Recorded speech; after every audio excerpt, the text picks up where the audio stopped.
சிறுகதை மனதோடு மழை தூறுதே. எழுத்தும் குரலும் தீபிகா பாண்டியராஜன். ஏனோ சில நாட்களாகத்தான் அவள் கையில் அடைக்கலமாகும் பொழுதெல்லாம் கடல் நீரில் குளிப்பதாய் பிரம்மை அவளின் நாட்குறிப்பீட்டிற்கு. சில நாட்களாகத்தான் இந்த நிலை. இதற்கு முன்பு எல்லாம் கையில் கொண்ட பேனாவால் ஏதேதோ எழுதியவள் எழுத வைத்தவன் நினைவில் உதட்டால் ஒற்றி எடுத்து அவளின் உதட்டுச் சாயத்தாலும் எழுதி வைப்பாள் நாட்குறிப்பீடே நானிடும் காதல் கதையை. அவனை சந்திக்க வைத்ததும் மழைதான். அவர்களின் பிரிவுக்கு சான்றாய் நின்றதும் மழைதான். ஆம், பிரிவுதான். அவன் தந்த பிரிவு அல்ல, அவளாக அவனுக்கு தந்த வலியின் உச்சம். அவனுக்கு மட்டுமல்ல, அவளுக்கும் அது உயிர் வழிதான். ஆனால் அவன் உயிரை காக்க வேண்டுமே. காதலை உயிரை காக்க காதலை இழக்க துணிந்து விட்டாள் பேதை. அழுத விழிகளோடு டைரியை அணைத்து கொண்டு சாளரம் வழியே பார்க்க எதிரில் உள்ள காட்சிகள் மறையும் அளவு பேய் மழை பொழிந்து கொண்டிருந்தது. இப்படியான ஒரு மழை நாளில்தான் அவனை சந்தித்தாள் இவள் ருத்ரா. பெயருக்கேற்ற ருத்ரத்தை கண்ணில் கொண்டு தன்னை நெருங்கும் ஆண்களை நெருப்பாய் எரித்திடுவாள். அந்த ருத்ர அக்னியை குளிர்விக்க வந்த மழையாய் அவன் வர்ஷன். வர்ஷன் என மழையின் பெயரை கொண்டதாலோ என்னவோ, மழை என்றாலே அழாது பிரியம் அவனுக்கு. எப்போதும் கோபமாய் காட்சி தந்தாலும் மழையிடம் மட்டும் குழந்தையாய் இணைவாள் ருத்ரா. கொட்டும் மழையில் கல்லூரி அருகில் இருந்த பூங்காவில் பெண்மயிலென ஆடிக்கொண்டு இருந்தாள் ருத்ரா. எப்போதும் மழையை ரசிக்கும் குணமுள்ளவன் இன்று மழையில் நனையும் மலர்களையும் மழையோடு விளையாடும் மயூரியாக மங்கையையும் அவன் அனுமதியின்றி ரசிக்கத் தொடங்கியது அவன் விழிகள். அதை உணர்ந்தவள் அந்நிய ஆண் தன்னை ரசிக்கும் அளவு தான் நடந்து கொண்டதை மறந்து, அடுத்த வீட்டு பொண்ணை இப்படி பார்க்குறியே, உன் வீட்டு பொண்ணை யாராவது சைட் அடிச்சா சும்மா விடுவியா என தன் இயல்பான குணம் தலை தூக்க அவனிடம் சண்டைக்கு சென்றாள். அவன் குடும்பத்தை பற்றி பேசியதில் மனமுடைந்து அவளிடம் அவனே மன்னிப்பு கேட்டு அங்கிருந்து சென்று விட்டான். சில நாட்கள் கழித்து அவள் கல்லூரி செல்லும் அதே பேருந்தில் அலுவலகம் செல்ல பயணிக்க முதலில் தன்னை பின்தொடர்கிறானோ என்று சந்தேகித்து கோபம் கொள்ள, அதன் பின்னே தன் கல்லூரியில் படிக்கும் இன்னொரு பெண் அவள் தோழியிடம், அவனை கிட்டத்தட்ட 1 வருடமாக ஃபாலோ பண்ணி இந்த பஸ்ஸில் வரேன், நோ ரெஸ்பான்ஸ், சரியான ஜடம் என சலிப்பாக கூற கேட்டு அவன் கடந்த 1 வருடமாகவே இதே பேருந்தில் பயணிப்பதை அறிந்து தான் தவறாக புரிந்து கொண்டோமோ என்ற எண்ணம் முதலாக தோன்றியது. அந்த நேரத்தில் பக்கத்தில் இருந்தவன் ருத்ராவிடம் சில்மிஷம் புரிய, ருத்ரா அவனை அடிக்கும் முன் வர்ஷன் அவனை அடித்து துவைத்து எடுத்து விட்டான். நன்றி சொல்ல வந்தவளை கையமர்த்தி, ஏன் வீட்டு பொண்ணு இல்லைங்க, எதிரில் எந்த பொண்ணுக்கு பாதிப்புனாலும் நான் உதவி செய்ய தயங்க மாட்டேன். அன்னைக்கு மழையில் அந்த பார்க்கில் இருந்த பூவை எப்படி ரசிச்சேனோ அதே பார்வையில் தான் உங்களை பார்த்தேன், வேற எதுவும் தப்பான எண்ணம் இல்லை என்று அன்றைக்கு புரிய வைக்க வேண்டியதை இன்றைக்கு உரைக்க, அவளும் அவனின் பார்வை அர்த்தம் புரிந்து சாரிங்க என மன்னிப்பு கேட்க, அவன் புன்னகையில் அவனை மன்னித்தான். அதன் பின் பெயர் பரிமாறி பொதுவாய் கொஞ்சம் உரையாடி தினமும் அவளுக்கு அவனும் அவனுக்கு அவளும் பேருந்தில் இடம் பிடித்து நட்பு பலப்பட்டு ருத்ரா ருத் ஆகவும் வர்ஷன் வரு ஆகவும் பெயர்கள் மாற்றம் பெற்றிருந்தது. மனங்கள் இடமாறியதை அறிந்தாலும் பரிமாறத் தோன்றாமல் தள்ளி போட்டனர் இருவரும். ஒரு நாள் 17 வயது பெண்ணொருத்தியை தன் தோளோடு அணைத்து பிடித்து ஆட்டோவில் சென்று கொண்டு இருந்தான் வர்ஷன். தன் தோழிகளோடு வெளியே வந்திருந்த ருத்ரா கண்ணில் காட்சி விழ எதையும் சிந்திக்காமல் அவனை இன்னொரு ஆட்டோவில் பின்தொடர ஒரு மருத்துவமனையில் நின்றது வர்ஷன் சென்ற ஆட்டோ. அந்த பெண் தள்ளாடி நடக்க இவன் கைத்தாங்களாக அழைத்துச் செல்ல சந்தேகம் வழுத்து பின்னே சென்றவள் ரிசப்ஷனில் தன் தங்கை என்று பெயர் கொடுத்து கொண்டிருந்தவனை ஓடிச் சென்று பின்னிருந்து அணைத்து கொண்டாள் ருத்ரா. வர்ஷன் பதறி விலகி விசாரிக்க உண்மை உரைத்தவள், உங்க மேல சந்தேகம் இல்லை வரு, என்னை விட்டுட்டு போயிடுவீங்களோன்னு பயம், அவ்வளோதான் என தன் காதலையும் சேர்த்தே உரைத்தாள் கொஞ்சம் தயங்கியபடி. பின்னே அவன் தன்னை தவறாக எடுத்துக்கொள்ளக்கூடாதே. அவளின் எண்ணம் முழுதாய் புரிந்திட ஆரம்பத்தில் இருந்த கோபம் இப்போது இல்லை. இருந்திருந்தாலும் இவள் முன்னே இழுத்து பிடிக்க முடியாதே. இவ என் தங்க, பேர் வத்சலா, திடீர்னு பயங்கர காய்ச்சல், அதான் டாக்டர் பார்க்க வந்தோம் என்று எப்போதும் போல அவளை மயக்கும் புன்னகையோடு கூற, அதில் மயங்கிய மனதை கட்டி வைத்து, ஏன் வரு, தங்கைக்கு உடம்பு சரியில்லை, அம்மாவையும் சேர்த்து கூட்டிகிட்டு வந்திருக்கலாமே என்று கேட்க, விரக்தி சிரிப்பை தந்தவன், அதுக்கு அம்மா இருக்கணுமே, நாங்கள் அனாதைங்க என்றதும் மனதில் சொல்ல இயலாத வேதனை தாக்க, அவனையும் அதிக ஜுரத்தில் நடுங்கிக் கொண்டு இருந்த அவன் தங்கையையும் விழிநீருடன் பார்த்தவள் தாயாக மாறி சிறு பெண்ணை தன் தோளில் தாங்கியிருந்தாள். இத்தனை நாள் பொதுவான விருப்பங்கள் பல பரிமாறினாலும் குடும்பம் பற்றி இருவரும் பகிர்ந்ததில்லையே. மருத்துவரிடம் அழைத்துச் சென்று வீட்டிற்கு வரும் வரை ருத்ரா உடனிருந்தாள். வீடு வந்ததும் வத்சலாவை அறையில் படுக்க வைத்துவிட்டு சமையல் அறையில் நுழைந்து தனக்கு தெரிந்த வகையில் கஞ்சி தயாரிக்க தொடங்க, அவள் உரிமையான செயலை ரசித்தவன் கஞ்சி செய்ய தெரியாமல் அவள் தடுமாறுவதை உணர்ந்து உதவி செய்து பருப்பு துவையல் அரைத்து தங்கைக்கு தன் கையால் பருக வைக்க, ருத்ரா மாத்திரையை எடுத்து நீட்டினாள். காய்ச்சலில் மருந்து வீரியத்தில் வத்சலா உறங்கிட அவளுக்கு பூர்த்தி விட்டு வெளியே வந்தனர் இருவரும். இப்போதே வீட்டை நன்கு கவனித்தாள் ருத்ரா.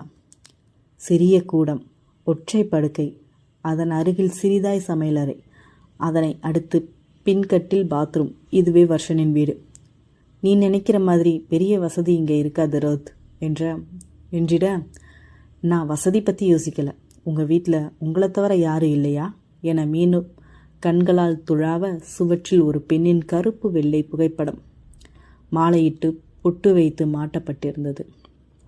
அது அவனின் அன்னை என்று உணர்ந்து அருகில் சென்று வணங்கியவள், அப்பா என கேட்டதும் இதுவரை சாந்தமாக ரசித்திருந்தவன் முகம் ரௌத்திரமானது.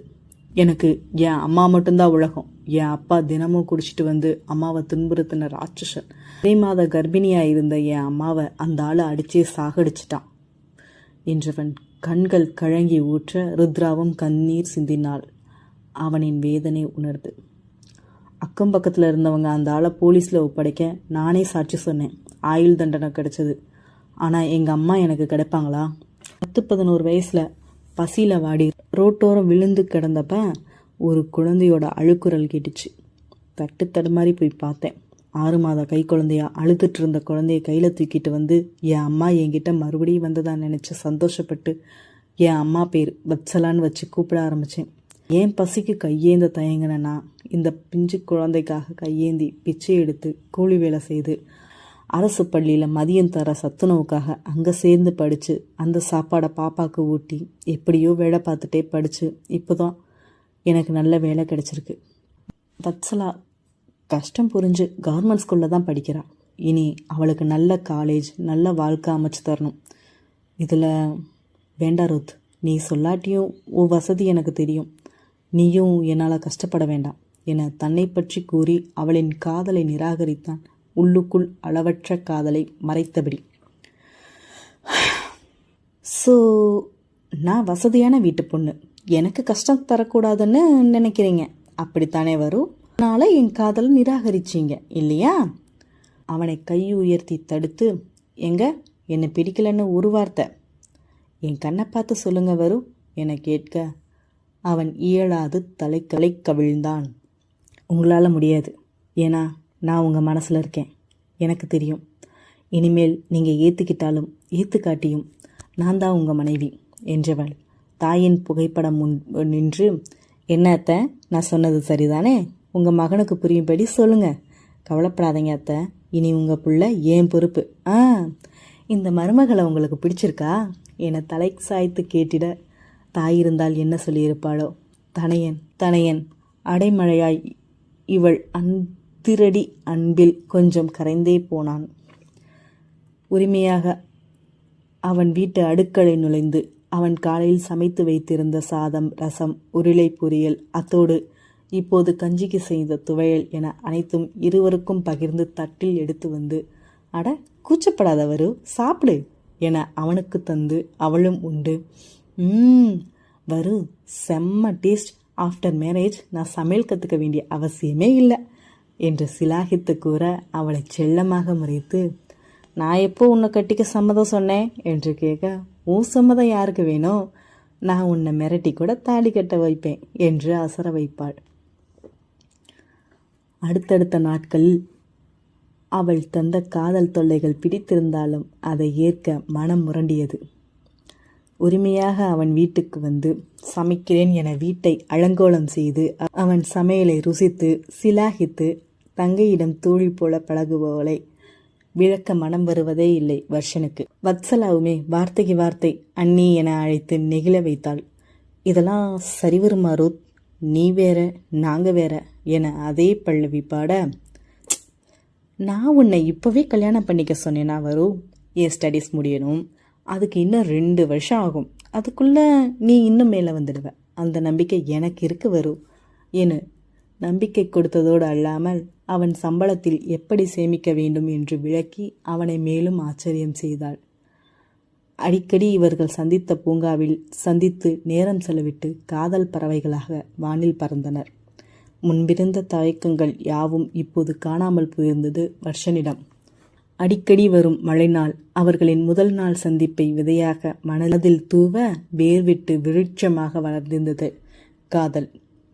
இப்போது அவளே விட்டாலும் அவன் விடமாட்டான். காதலில் அத்தனை உறுதி வந்திருந்தது வர்ஷனிடம். அந்த நேரத்தில் இவர்கள் காதல் விவகாரம் தெரியவர பூகம்பம் ஆரம்பமானது. பரம்பரை பணக்கார குடும்பத்தின் ஒற்றை வாரிசு அன்னாடங்காய்ச்சியை விரும்ப காதலை வேறிருக்க நிறுத்தனர் ருத்ராவின் பெற்றோர். எத்தனை மிரட்டியும் படியாதவளை அடக்க அவர்கள் கையில் எடுத்த அம்பு வத்சலா எனும் இளங்குமரியின் மானம். நீ அவனோடு காதலை முறிக்காவிடில் அவள் மானமிழந்து உயிர் துறப்பாள் என மிரட்ட பயந்துதான் போனாள் ருத்ரா. கௌரவத்திற்காக பெற்றவர்கள் எதுவும் செய்வார்கள் தெரியுமே. தன் ஆசைக்கு சிறு பெண் வாழ்வை பணயம் வைத்து காதலை பெற விரும்பவில்லை. அதனால் துணிந்து காதலை திறக்கும் முடிவை எடுத்தாள் ருத்ரா. எப்போதும் சந்திக்கும் பூங்காவில் வருவின் வரவிற்காக காத்திருந்தவளின் மனநிலையை ஒத்திருந்தது வானிலை. எப்போது விழலாம் என காத்திருந்த விழிநீர் துளிகளை அணை போட்டு தடுக்க பாடுபட்டாள் பேதை. வர்ஷன் என்றுமில்லாத மகிழ்வோடு வந்தான். அவனுக்கு வேலையில் பதவி உயர்வு கிடைத்ததால் வாழ்வும் விரைவில் உயரும். ருத்ராவை திருமணம் புரிந்து தங்கை மனைவி என்று குடும்பமாக வாழும் நாளை எண்ணி மகிழ்வோடு பகிர வர அவளோ, எனக்கு வீட்டில் மாப்பிள்ளை பார்த்துருக்காங்க, நல்ல வசதியான இடம், ஸோ நம்ம காதலை மறந்துரு என உணர்வு துடைத்த குரலில் கூற உயிர் துடித்து போனான் ஆடவன். விடமாட்டேன், நீ எனக்கானவ என்று கெஞ்சி கொஞ்சி மன்றாடி மிரட்டி என பல வகைகளில் புரிய வைக்க முனைய, என்ன பணக்கார வீட்டு பொண்ணு அதனால காசு பார்க்க ஆசைப்படுறியா என்று வழிமறைத்து சூழல் காரணமாக அவனை தவறாக கேட்க அவனுக்கு கோபம் ஏற சண்டை தொடர உயிரில் வைத்து காத்த காதலை பிரேக்கப் எனும் ஒரு வார்த்தையில் இரு உயிரெடுத்து சென்றாள். அதுவரை விடலாமா வேண்டாமா என்று குழப்பத்தில் இருந்த வானம் தன் கோபமெல்லாம் கொட்டி தீர்க்க துவங்கியது மழையாக. என்றுமின்றி மழைக்கு நன்றி சொன்னாள். அவனிடம் உதிர்த்த வார்த்தைகள் அவள் உயிர் வலிக்க அதன் மூலம் வெளிப்பட்ட உவர்நீர் கலந்து மறைந்தது மழைநீரில். அதன் பின்னர் இவள் மீது ஏற்பட்ட கசப்பில் தங்கையை விடுதியில் சேர்த்து அலுவலகத்தில் தனக்கு வந்த வாய்ப்பை பயன்படுத்தி ஆன்சைட் சென்றான் வர்ஷன். எதற்கு வாழ்கிறோம் என்று உணராத ஜட வாழ்வை குலதெய்வ பூஜை பரிகாரம் என்று அழைத்து சென்று எப்படியாவது மிரட்டி ஊரில் செல்வந்தர் மகனுக்கு மணமுடித்து வைக்கும் திட்டத்தோடு ருத்ராவை அழைத்து கொண்டு அவள் பெற்றோர் கிளம்ப வழியில் நடந்த விபத்து. ருத்ரா பலத்த காயம் கொண்டு 3 நாட்கள் மயக்கத்தில் இருக்க பெற்றவர்கள் சம்பவ இடத்திலேயே இறந்திருந்தனர். உறவினர்களை இறுதிச் சடங்கு நிகழ்த்தி இருக்க பெற்றவர்கள் மரணம் பெரிதும் பாதிக்கவில்லை புத்திரிக்கு. முகம் இறுக்கமாக இருந்தது. ஆனால் ஒரு துளி கண்ணீரை கரை தாண்ட விடவில்லை. சிறுவயதிலிருந்தே பணம், பகட்டு, கௌரவம் என்று அவர்கள் குணம் பிடிக்காது ஒதுங்கியே இருப்பாள் ருத்ரா. அவர்களும் ருத்ராவை தங்கள் மகள் எனும் பாசத்தில் தாங்கியதில்லை. அவர்களை பொறுத்தவரை ருத்ரா அவர்களின் சோஷியல் ஸ்டேட்டஸ் அவ்வளவே. குடும்ப வக்கீல் மூலம் சொத்துக்கள் யாவும் இவள் பெயருக்கு வந்திருக்க அவை ஆசிரம குழந்தைகள் பெயரில் மாற்றியவள் வீட்டை ஆசிரமமாக மாற்றிட ஏற்பாடு செய்துவிட்டு தான் படித்த கல்லூரி அருகே விடுதியில் தங்கிக் கொண்டு படிப்பை முடித்தாள். பக்கத்தில் இருந்த சிறிய பள்ளியில் ஆசிரியையாக பணி செய்து வருகிறாள். தாய் தந்தை இறந்த பின்பு வர்ஷனை தேடி போயிருக்கலாம் தான். ஆனால் அன்று அவன் மனதை உடைத்துவிட்டு இன்று அவன் முன்பு நிற்க மனம் வரவில்லை ருத்ராவிற்கு. காலம் உள்ளவரை அவனின் காதலும் அது தந்த நினைவுகளும் போதும் என இருந்துவிட்டாள். ஆனால் ஒவ்வொரு மழை நாளும் இரக்கமின்றி அவன் நினைவுகளில் உழற்சி கொள்கிறது பெண்ணிவளை. எப்படியோ 2 ஆண்டுகள் கடந்துவிட்டாள்.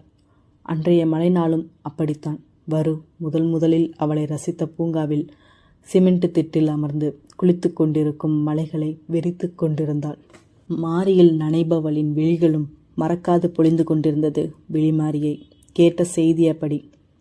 ருத்ராவின் தோழியின் அண்ணன் ஒருவன் வர்ஷனுக்கு கல்லூரி நண்பனாய் இருந்திருக்க, அவன் மூலம் வெளிநாடு சென்ற வர்ஷன் வரப்போவதாகவும் வந்தவன் தனக்கென சொந்த வீடு வாங்கிவிட்டு வேறு பெண்ணை மணக்க இருப்பதாகவும் அவள் சொல்ல அறிந்தவள் துடித்து போனாள். ஆனாலும் தானே அவன் காதல் மனதை கொன்றோம் என்று தன்னை சமன் செய்ய முயன்றாலும் அவனை மட்டுமே சுமந்து அவன் நினைவுகளை உயிர் மூச்சாக நினைத்த காதல் மனம் இதை ஏற்க முரண்டியது. அவனை நினைத்து மனதில் அவனோடு பேசி சண்டையிட்டு கொண்டு இருக்க மிக அருகில் காதருகினில் ஒரு குரல், ருத் என்று, அதுவும் உயிரின் அடி ஆழத்தில் என்று. கனவோ என்று தவித்து நிற்க, ருத் என்ன பாருமா. மீண்டும் உயிரானவனின் குரல். விழிகள் விரிந்தது. காட்சி மறைக்க கண்ணீர் சுரந்தாலும் இமை தட்டி அதை வெளியேற்றும் நேரத்தில் அவன் தொலைந்து விட்டால் எனும் பயத்தில் கண்ணீரை அடக்கினாள். வரு. வார்த்தைகள் வரவில்லை. வரு, நீ ஏன் வரு என அவனை தொடர் நினைத்த கைகள் பாதியில் நிறுத்திட அவள் கைப்பற்றியவன், வருதான். வரு, உனக்காக வந்துட்டேன் ருத். ஏண்டி இப்படி பண்ண? எனக்காக, என் தங்க வசுக்காக உன் காதலை நீ கொல்ல முடிவெடுத்தியா ருத்? எங்களுக்காக நீ என்னை வேண்டாம்னு முடிவெடுத்து அன்னைக்கு நீ பேசிட்டு போனாலும் என்னை விட உனக்கு தானடி அதிகம் ஒழிச்சிருக்கும் என்றவனை அணைத்து கொண்டு மார்பில் முகம் புதைத்து கதறத் தொடங்கினாள். சாரி வரு, நம்ம லவ் வத்சலாவை பாதிக்கக்கூடாதுன்னு தான் அப்படி செய்தேன் வரு, சாரிடா என கதற, நீ சாரி கேட்க வேண்டாமா, நீ சாரி கேட்க வேண்டாம் கண்ணம்மா. எனக்காக, என் தங்கைக்காக யோசித்த உன்னை எவ்வளவு தவறாக மனசில் நினச்சிட்டேன். உன் அப்பா அம்மா போன அப்புறம் இவ்வளோ நாள் உன்னை தனியாக நீ எவ்வளோ கஷ்டப்பட்டிருப்ப. சாரிம்மா என்று அவனும் அவளை மாரோடு இறுக்கிக் கொண்டான். இருவரும் கண்ணீர் மழை பொழிந்திருக்க வானம் கொஞ்சம் ஓய்வு வேண்டி மழையை தூறலாக்கி இருந்தது. சிமெண்ட் திட்டில் அவளை அமர்த்தி அணைப்பை விளக்காமல் அவனும் அமர்ந்திருக்க, வரு, உனக்கு இதெல்லாம் எப்படி தெரியும்? மெதுவாக ருத்ரா கேட்க, இதெல்லாம் நானே முன்னையே விசாரிச்சிருக்கணும் கண்ணம்மா. ஆனால் அப்போ இருந்த மனநிலையில் பாப்பாவை ஹாஸ்டலில் அனுப்பிட்டு நான் வெளிநாடு போயிட்டேன். எனக்கு இங்கே வர விருப்பமே இல்லைடா. வத்சலாவை அங்கே வர வைக்க ஏற்பாடு பண்ணினேன். வசு என்கிட்ட நிறைய முறை உன் மேலே தப்பு இருக்காதுன்னு சொல்லுவாள். அப்போ எல்லாம் அவளை அதட்டி அமைதிப்படுத்திட்டேன். இப்போ அவளோட விசா ப்ராசஸ்க்காக அலைஞ்சிட்டு இருந்த போது தான் உன்னை எங்கேயோ பார்த்துருக்கா. உன் ஃப்ரெண்டு, அதான் என் ஃப்ரெண்டோட தங்கச்சி மூலமாக எல்லாத்தையும் தெரிஞ்சுக்கிட்டு என்கிட்ட சொன்னான். சித்துட்டேண்டி, எனக்காக நீ என்னை எவ்வளவு காதலிச்சா, எனக்காக நீ என்னையே விட்டு தருவ. உடனே இந்தியா கிளம்பிட்டேன். அப்போது ரோஷினி சொன்னது என்ன சொன்னா ரோஷினி? அதான் நீ வீடு வாங்கிட்டு யாரையோ கல்யாணம் செய்துக்க போவதா சொன்னது. ஆவியாக கேட்டவள் தலையில் வலிக்காமல் கொட்டியவன், அந்த யாரோ ஒருத்தி என் செல்ல ருத் கண்ணம்மா தான். அவளை நிமிண்டி கூற, வரு என்று கண் கலங்கி பேச்சற்று நிற்க, உன்னை விட்டு வேற யாரை நான் கல்யாணம் செய்து போய் ருத்? நீ ஆசைப்பட்டது போல சின்னதாக ஒரு வீடு, நீ, நான், வத்சலா, அப்புறம் நாம் பசங்க, நீ நினச்ச மாதிரி திகட்டாத காதலோட ஒரு வாழ்க்கை வாழலாமா என்று அவன் கை நீட்ட, ஆனால் நான் சமையல் கற்றுக்கிற வரைக்கும் நீ தான் சமைக்கணும், அதையும் சேர்த்து சொல்லு என்று அவளின் கரம் கோர்க்க அவளின் குறும்பு மீண்டும் மலர்ந்ததில் மனம் மகிழ்ந்தது. என் பொண்டாட்டிக்கு காலை முழுக்க ஆக்கி போட நான் ரெடி என்று அவளோடு நெற்றி முட்டி விழியில் நுழைய அவன் காதல் பார்வை தாக்கம் தாங்காது அவன் மார்பில் புதைந்தாள் பேதை. இவர்களின் காதலுக்கு சாட்சியாக நின்று பிரிவின் வழியை கண்ணீராக வெளிப்படுத்திய மழை இப்போது இவர்களின் காதலை வாழ்த்தி தூவிடும் பூச்சாரலாக. சுபம். இதுவரைக்கும் என்னோட கதையை கேட்டுட்டு இருந்த அனைத்து வாசக நண்பர்களுக்கும் என்னோட நன்றிகள். இது வரைக்கும் கதைகளை மட்டும் எழுதிட்டு இருந்தவ இப்போ முதல் முறையாக ஆடியோ நாவல்ஸ் தொடங்க நினச்சி முதல் முயற்சியாக என்னோடய சிறுகதையை பதிப்பிட்டிருக்கேன். இதுக்கு மறக்காமல் உங்களோட ஆதரவை கொடுத்துட்டு போங்க. மறக்காமல் சப்ஸ்கிரைப் பண்ணிக்கோங்க.